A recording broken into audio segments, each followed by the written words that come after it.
Abahezanguni mu butegetsi bwa Israeli bashyigikiye umugambi wa Perezida Donald Trump wa Leta Zunze Ubumwe za Amerika kuri ejo hazaza h'intara ya Gaza. Ni umugambi ugamije gukura Abanyaparestina hafi miliyoni 2,300,000 mu ntara ya Gaza bagatuzwa ahandi. Abo bahezanguni bemeza ko uwo mugambi utanyuranije n'amategeko mpuzamahanga.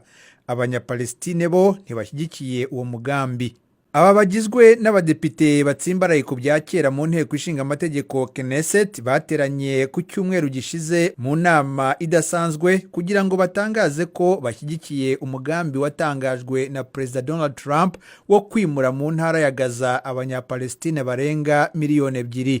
Minisitiri w'imari wa Israeli Bezalel Smotrich yahise atangaza ko agiye gushyiraho ibiro bishinzwe abimukira muri Minisiteri y'Ingabo bigamije gushishikariza Abanyapalestina kuva muri Gaza. Buri faranga tuzashora mu gushishikariza abantu kwimuka rizaba ari rito cyane ugereranije nayo dushora mu ntambara zihoraho.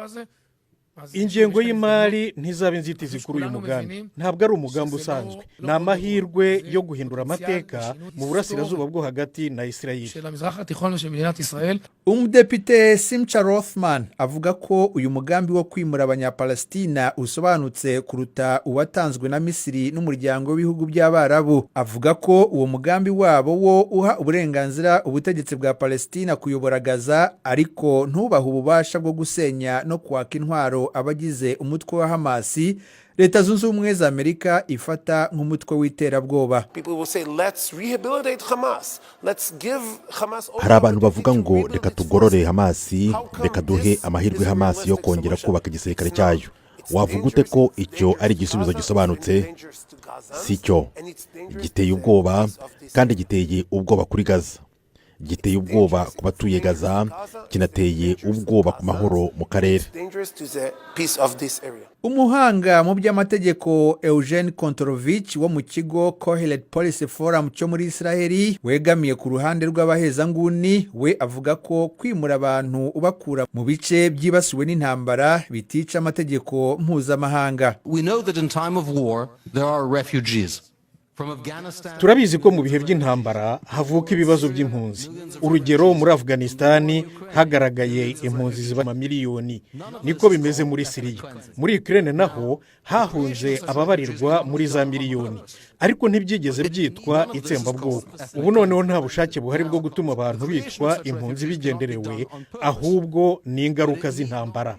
As a consequence of war. Ku rundi ruhande, abahagarariye imiryango ishyigikiye impindura y'amatwara babibona ukundi. Uyu ni Hagid Ofran wo mu muryango Peace Now Settlement Watch wo muri Israeli. This is not voluntary. Ibi ntabwo ari ukwimura abantu ku bushake bwabo. Ni ukubirukana no kubakura mu byabo. Ni icyaha cy'intambara kandi ni ukwambura ubumuntu ikiremwa muntu. Iyo usanze abantu aho batuye ukabashyira mu kaga, warangiza ukavuga ko bifuza kwimurwa, ntibivuze ko baba bashaka kwimuka ku bwende bwabo. Benshi mu badepite muri Knesset bashyigikiye ko Israeli isana imidugudu 21 y'Abayahudi ikanabagarura ku butaka busanzwe ari ubw'Abarabu mu ntara ya Gaza. Abayahudi bari baravuye kuri ubwo butaka mu 2005 ubwo ingabo za Israeli zavaga muri iyo ntara.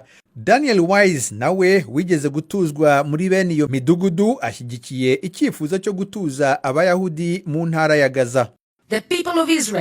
Abaturage ba Israeli biteguye kurwana, biteguye gushyira mu bikorwa igitekerezo cya Perezida Trump cyo kwimura Abanyagaza.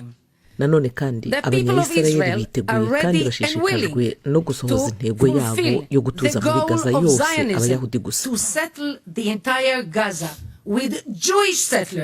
Nubwo kongera kubaka imidugudu y'Abayahudi mu ntara ya Gaza biboneka nk'ibishobora kugorana, Abanyayisraeli benshi bashyigikiye ko umutwe wa Hamasi utagomba kugira uruhare kuri hazaza h'iyo ntara. Kugira ngo ibyo bishoboke, bavuga ko bizasaba gukura Abanyapalestina muri Gaza.